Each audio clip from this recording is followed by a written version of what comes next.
Good afternoon, my friends, and thanks so much for joining us for News 19 at noon. I'm Andrea Mock, and we decided to start off, Daniel, in the one place everybody wants us to be talking about this, a wintry mix here in the Midlands. Therefore, it is a weather impact alert day. It is. You can kind of see the sleet bouncing off that truck there, and that's been kind of the case so far this morning as well. And I guess we should say that is a mix of sleet and snow. Yeah, sleet, snow, a little bit of rain as well so far. And it kind of makes that tapping noise, but we have got you covered today. We have got News 19 reporters live for you all across the Midlands, looking very chilly, waiting for their chances to tell us about what they are seeing here in the Midlands. We'll get with them in just a second, but first, Daniel, tell us, the conditions came a little bit earlier than we were expecting today. Yeah, yesterday it looked like this was going to move in around noon or so. It did start to form about 9 o'clock this morning. And we're still seeing that wintry mix across a good portion of the Midlands. We'll zoom in a little bit closer up towards Fairfield, Newberry, and Kershaw counties. Do have that mix, a little bit of, we'll say, flurry activity, maybe some light snow, even some sleet to some freezing rain. That sleet would be there in purple over towards Sumter, Richland County, Lower Richland County, southern parts of Kershaw County, a little bit of sleet, and over towards Saluda, parts of Lexington, some sleet. And this redder color there, that would be indicating, at least by radar, some freezing rain. So we do have some snow, we have some sleet, we have some freezing rain, hence the wintry mix. We do have more precipitation on the way as this low continues to develop along the Gulf Coast. We do have a winter storm warning in effect for Kershaw, Richland, Lexington, Aiken, Saluda, Newberry, and Fairfield counties. Earlier today, National Weather Service added Richland, Lexington, and Aiken counties to that winter storm warning. That will continue until 4 o'clock tomorrow morning. The rest of this winter storm warning will continue until 7 o'clock tomorrow morning. The rest of the Midlands under a winter weather advisory until 7 o'clock. So we're going to continue to see this opportunity for some mixed precipitation through early Saturday morning, talking about 1, 2 o'clock in the morning. So mixed precipitation, certainly an issue.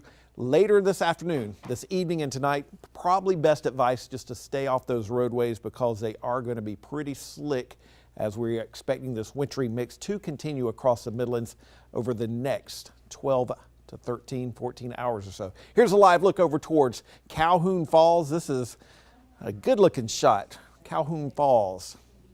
That's the state park over there where they've already seen some snow, and we've gotten some great pictures from our WLTX weather watchers. If you can safely shoot a picture and send it our way, please do, and we'd love to see what you're seeing outdoors. Andrea?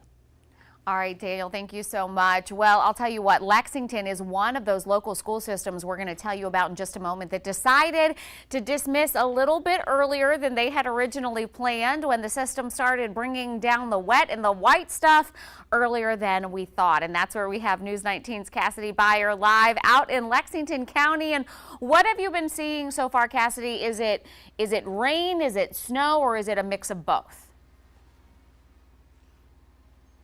Well, Andrea, I'll get to that in a moment. I just want to touch back on that school district closures. Not only are the schools closed here in Lexington, but we were told by city workers putting out some salt earlier, like an hour ago, that city employees are also doing an early dismissal, if you want to call it that, at noon. So they've just been let go.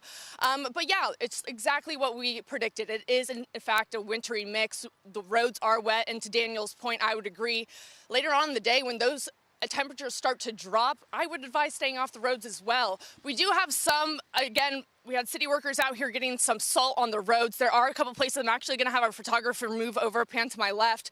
There are some places where they have actually put caution tape around some parts of the town in general, just to advise folks, we're not going to be out here either, and we haven't had a chance to get the salt where we want to either, so we're advising you guys to not go down steps like that, especially given those temperatures are going to continue to drop later in the day. But we'll see where we're at 5, and I'll keep you updated around then. Back to you, Andrea. All right, Cassidy, thank you so much. And yes, y'all, that is good advice. You do not want to be on stairs or grabbing a railing that could be iced over. So we asked our News 19 viewers to send us in pictures of what they were seeing in their area. This is from Howard Dinkinson, and look at this. This is pretty incredible.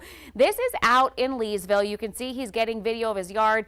And as somebody that lived up north for 20 years, I can tell you that's not that sleet that we were talking about. Those are heavy, large flakes. You can see them accumulating accumulating there in the ground. The thing is, though, those ground temperatures still warm enough that it will come down, but it will melt. Then let's check in with Susan Ann Gass. This is beautiful video from Saluda. Again, where those larger, more fluffier flakes out towards the western part of the Midlands coming down and accumulating not only on her grass, but you can see on the bushes as well. Certainly beautiful. Thanks for sending that in, Susan Ann. And then, like Daniel said, please make sure to upload your pictures. We've got a post on WLTX on Facebook, and we would love to see what's going on in your backyard. Now, we touched on this with Cassidy, but schools have decided to get out early because this storm came a little more quickly than we expected it. Okay, we just heard from Richland 1 and Richland 2. Both of those school systems decided to get kids out a little bit earlier. Elementary dismissed at 10:30 this morning. High schoolers are being let out now at noon. And then in Lexington, both District 1 and 2 moved dismissals up 30 full minutes.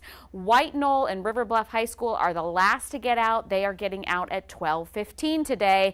Lexington 2 again moved up dismissal. The older kids getting out at noon. And all sporting events and after school activities have been canceled across the board. We have a full and complete list. You can see our producers pulled that up. Now go ahead and scroll down, Jada, so they can see how long this is. This is WLTX.com. I promise your child's school system will be listed on our website. Just look for that story. And of course, going out right now should not be happening. But if you have to go out, State Highway Patrol is encouraging you to drive safely. But again, they're asking you to stay inside. But if you have to go out to pick up the kids, they say that you should reduce your speed and you want to increase the following speed of the person in front of you. Like my dad always says, brake early. You want to avoid abrupt acceleration and abrupt braking. Brake very gently. And we are on your side on how to stay warm if the power does in fact go out. If we get more of that freezing precipitation, it could take down power lines. Experts recommend closing off rooms to avoid wasting heat. So close those inside doors. You want to wear warm clothing inside. Stuff towels or rags under your front door, your back door, any place that cold air could be coming in. And be sure to eat and drink, but avoid caffeine and alcohol. That will make you colder. And if you need to report a power outage in your area, you can do that online. You can do that on your phone and let your power company know that your power is out.